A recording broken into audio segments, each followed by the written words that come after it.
నాలుగో రోజు ఈడీ కస్టడీలో బీఆర్ఎస్ ఎమ్మెల్సీ కవిత విచారణ ప్రారంభమైంది. ఢిల్లీ ఈడీ కేంద్ర కార్యాలయంలో పరివర్తన్ భవన్లో కవితను ఈడీ అధికారులు విచారిస్తున్నారు. లిక్కర్ పాలసీ, మనీ లాండరింగ్ కేసులో కవిత పాత్ర, 100 కోట్ల ముడుపులు, సౌత్ గ్రూప్స్ పాత్ర, సిసోడియా, కేజ్రీవాల్తో ఒప్పందాలతో సహా నిందితులు ఇచ్చిన వాంగ్మూలాలపై కవితను ఈడీ ప్రశ్నిస్తుంది. రోజుకు 6 నుంచి 7 గంటల పాటు సీసీటీవీ పర్యవేక్షణలో కవితను ప్రశ్నిస్తున్నారు.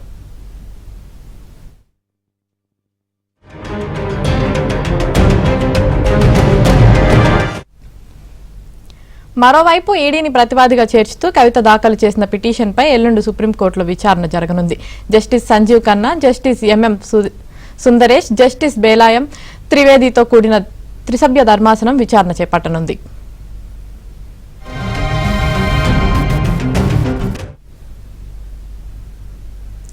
అటు ఢిల్లీ లిక్కర్ కేసులో ఈడీ సమన్లను సవాల్ చేస్తూ ఢిల్లీ సీఎం అరవింద్ కేజ్రీవాల్ దాఖలు చేసిన పిటిషన్పై హైకోర్టులో విచారణ జరగనుంది.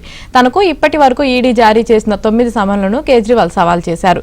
కాగా సమన్లకు సంబంధించకపోవడంపై రౌస్ అవెన్యూ కోర్టులో ఈడీ 2 క్రిమినల్ ఫిర్యాదులు చేసింది. ఈ 2 క్రిమినల్ కేసుల్లో 15,000 పూచికత్తుతో కేజ్రీవాల్ బెయిల్ పొందారు.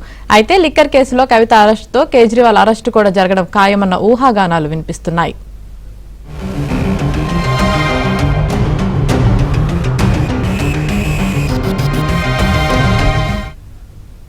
ఇదే విషయానికి సంబంధించి మరింత సమాచారం మా ఢిల్లీ బ్యూరో చీఫ్ కృష్ణ అందిస్తారు. కృష్ణ, ఢిల్లీ సీఎం అరవింద్ కేజ్రీవాల్ పిటిషన్ పైన నేడు ఢిల్లీ హైకోర్టులో విచారణ జరుగుతుంది. జస్టిస్ సురేష్ కుమార్, జస్టిస్ మనోజ్ జైన్ తో కూడినటువంటి ధర్మాసనం ఈ యొక్క పిటిషన్ విచారించబోతుంది. ఎన్ఫోర్స్మెంట్ డైరెక్టరేట్ సమన్లను కేజ్రీవాల్ తన పిటిషన్ లో సవాల్ చేశారు. తనకు ఇప్పటివరకు 9 సార్లు ఈ యొక్క సమన్లు అంటూ ఆయన పిటిషన్ దాఖలు చేశారు. ఈ పిటిషన్ పై మరికొద్ది సేపట్లో విచారణ జరగబోతుంది. మరోపక్క ఈడీని ప్రతివాదిగా చేస్తూ కవిత దాఖలు చేసినటువంటి పిటిషన్ పైన ఎల్లుండి సుప్రీంకోర్టులో విచారణ జరగబోతుంది. జస్టిస్ సంజీవ్ ఖన్నా నేతృత్వం ధర్మాసనం ఈ యొక్క విచారణ జరుగుతూ ఉంది. అందులో చాలా ముఖ్యమైనటువంటి అంశాలను కవిత లేవనెత్తారు. మనీ లాండరింగ్ చట్టం 2002లోని సెక్షన్ 19(1) ప్రకారంగా ఒక వ్యక్తిని ఎందుకు అరెస్ట్ చేస్తున్నారో తన వద్ద ఉన్నటువంటి సాక్ష్యాల ఆధారంగా చెప్పే కారణాలను లిఖిత పూర్వకంగా నమోదు చేయాలి. అలా చేయలేదు.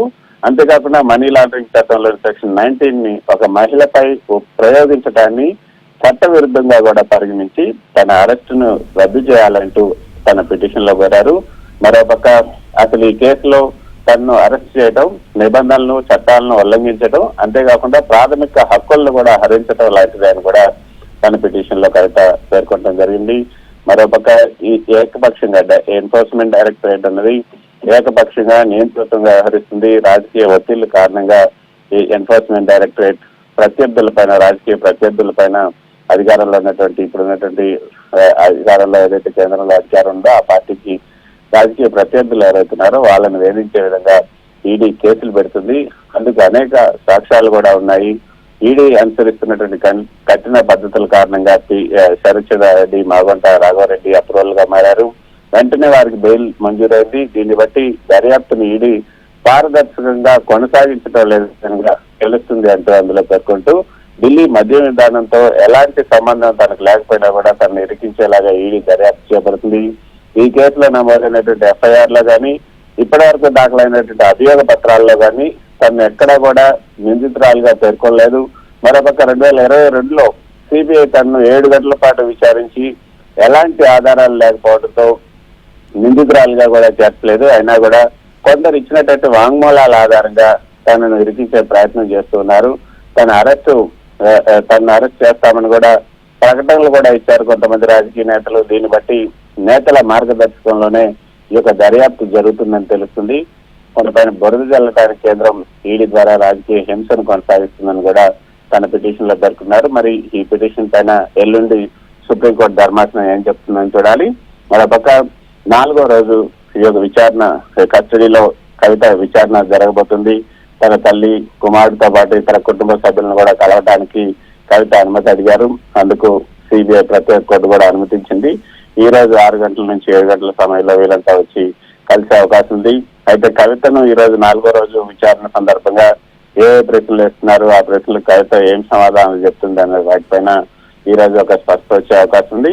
కవితను మద్యం విధానానికి సంబంధించి ఏదైతే తనకు అనుకూలంగా మార్చుకోవడానికి ఏ విధంగా బ్రైబ్ చేశారు, తర్వాత 100 కోట్ల రూపాయల ముడుపులు ఏ విధంగా అందజేశారు, వీటన్నిటికి సంబంధించినటువంటి ప్రశ్నలను కస్టడీలో ఈడీ అధికారులు అడుగుతున్నట్టు తెలుస్తుంది. దీనికి సంబంధించి సాయంత్రానికి ఒక స్వస్థ వచ్చే అవకాశం ఉంది. Right, thank you Krishna.